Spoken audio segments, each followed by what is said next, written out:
Bonjour.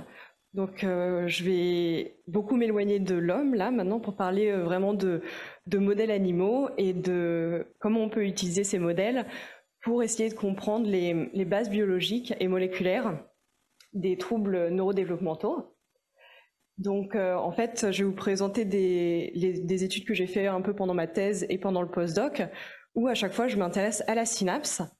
Et donc vous le savez probablement tous, mais juste un bref rappel. Donc les synapses, c'est un élément présynaptique qui va libérer du neurotransmetteur, qui va ensuite aller se fixer sur des récepteurs au niveau postsynaptique pour impliquer une réponse.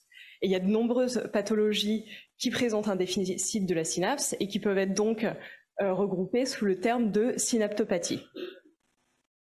Et donc, pourquoi il est important d'utiliser des modèles animaux pour l'étude de ces synapses? C'est parce que chez l'homme, le cerveau est extrêmement compliqué, avec des milliards de neurones et des centaines de billions de synapses. Et donc voilà, donc il faut aller vers des modèles qui sont un petit peu plus simples.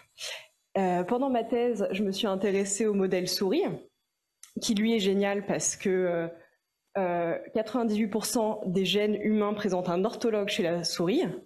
Par contre, son système nerveux reste très très compliqué avec des millions de neurones et des centaines de milliards de synapses.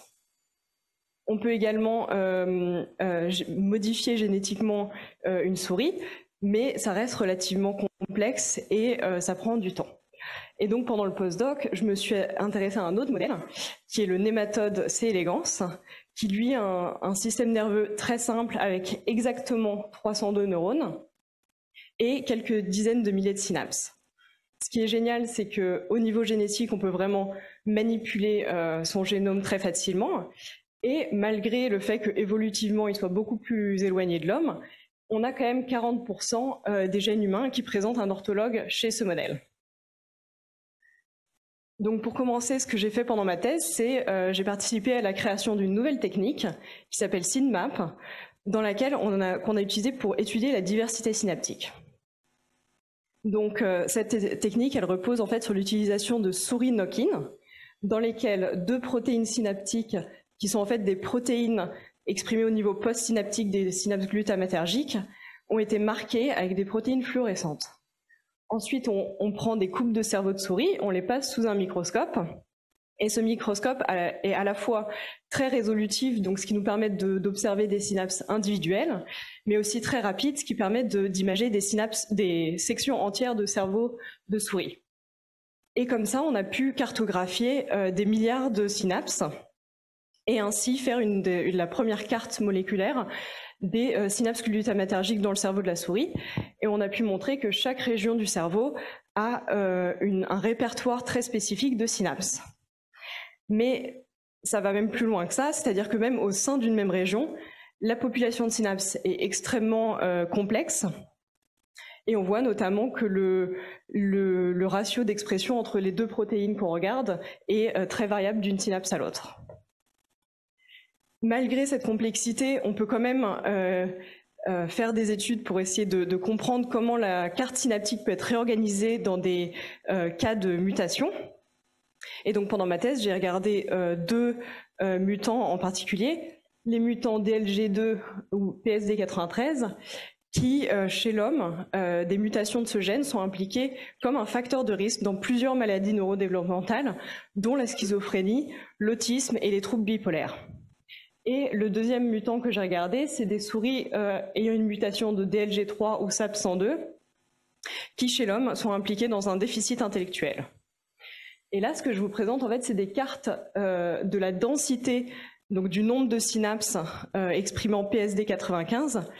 Et en rouge, vous pouvez voir les régions où il y a une augmentation du nombre de synapses, en bleu, une diminution, et les étoiles représentent les différences significatives. Et en fait, ce qu'on peut voir, c'est que chez ces deux types de souris mutantes, de nombreuses régions sont impactées, mais de manière très intéressante et surprenante, certaines régions, comme le cortex ici, sont impactées de manière complètement opposée. Donc on a une augmentation du nombre de synapses dans le cas des mutants DLG2 et une diminution pour DLG3. Et ça, c'était très intéressant pour nous, parce que en fait, des publications précédentes ont montré que ces deux mutants ont des phénotypes électrophysiologiques et comportementaux aussi opposés. Donc là, on a une base moléculaire potentiellement pour expliquer ça. Ensuite, du coup, pendant mon postdoc, je suis passée donc du modèle souris qui reste extrêmement complexe aux nématodes. Et chez C. elegans, on s'intéresse en fait aux synapses au niveau de la jonction neuromusculaire, qui sont organisées en fait le long de cordes nerveuses. Donc ça réduit vraiment le niveau de complexité parce que c'est organisé le long d'une ligne.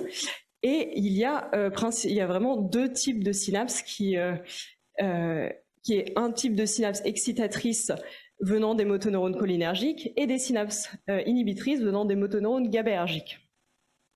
Et donc la cellule musculaire reçoit ces deux types d'afférence et doit savoir où agréger les récepteurs en fait correspondant aux bons neurotransmetteurs. Donc la localisation de ces récepteurs est très importante pour assurer une bonne transmission synaptique. Ce qui est génial chez C. elegans, c'est que la cuticule est transparente. Donc comme vous pouvez le voir là sur cette vidéo de verre, on peut directement observer les cellules à l'intérieur du verre vivant. Et il est très facilement manipulable génétiquement. Donc on peut générer des souches knock-in où on peut marquer notre protéine synaptique d'intérêt avec des protéines fluorescentes. Et donc là, on voit effectivement que les jonctions neuromusculaires sont illuminées, donc au niveau des cordes nerveuses et dans la tête à l'anneau nerveux. Ensuite, on soumet ces vers à un agent mutagène chimique qui va muter aléatoirement le génome des vers. Et ensuite, on passe des milliers et des milliers de vers sous un microscope afin de récupérer ceux qui ont un phénotype. Donc par exemple ici, on voit qu'il y a une perte de la fluorescence de notre protéine synaptique. Ensuite, on peut séquencer directement le génome entier de ces vers afin de remonter vers la mutation causale de ce phénotype. Et ainsi découvrir différents gènes qui seraient impliqués dans la localisation de cette protéine. On va ensuite prioriser les gènes qu'on a envie d'étudier en fonction de leur conservation évolutive et en fonction de leur implication dans des pathologies humaines. Une fois qu'on a notre liste de gènes candidats, on va donc essayer de comprendre leur fonction et comment ils régulent la synapse. C'est comme ça qu'on a identifié dans le laboratoire la ponctine, qui est en fait un organisateur synaptique qui est sécrété dans la matrice extracellulaire par les motoneurones. Chez C. elegans, il y a deux isoformes de cette protéine, une longue et une courte, qui sont principalement composées de domaines d'interaction protéique. Chez la souris et chez l'homme, on a plusieurs orthologues, dont ADAMTSL3, qui a une organisation très proche de l'isoforme longue de la ponctine. Et en fait, chez les mammifères, rien quasiment n'est connu sur le rôle de ADAMTSL3 dans le cerveau. Par contre, on sait que ce gène est exprimé dans les neurones à travers le cerveau de la souris, et on sait que chez l'homme, c'est un facteur de risque pour la schizophrénie. Donc, dans le labo, en fait, on a cherché à comprendre le rôle de cette ponctine au niveau de la jonction neuromusculaire. Et en fait, ce qui a été montré, c'est que cette protéine dicte l'identité synaptique. Donc, elle va littéralement permettre que les récepteurs GABAergiques ou cholinergiques soient localisés en face du bon bouton présynaptique. Et ça se fait grâce à la combinaison des deux isoformes. Donc au niveau des synapses GABAergiques, on a seulement l'isoforme courte qui va permettre le recrutement des récepteurs GABAergiques. Et au niveau des synapses cholinergiques, on va avoir les deux types d'isoformes. L'isoforme longue va permettre le recrutement des récepteurs cholinergiques. Et l'interaction des deux isoformes inhibe le recrutement des récepteurs GABAergiques aux synapses cholinergiques. Donc maintenant, pour vous présenter une vue générale de la synapse, de la jonction neuromusculaire chez C. elegans, en fait, ça c'est vraiment le résultat d'une décennie de recherche dans le laboratoire, où en fait, qui a permis de caractériser quelles protéines permettent d'agréger et de localiser les récepteurs GABAergiques et cholinergiques à cette synapse. Donc c'est assez complexe, je ne vais pas détailler, mais en fait c'est juste pour vous montrer que ce type de modèles qui sont beaucoup plus simples permettent d'avoir vraiment une bonne compréhension moléculaire de l'organisation synaptique.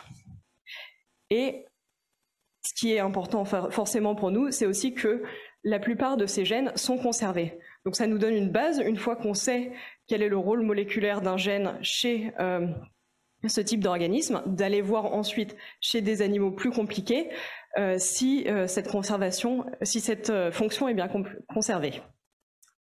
Et voilà, je voudrais remercier toute mon équipe de postdoc et toute mon équipe de thèse. Merci pour votre attention.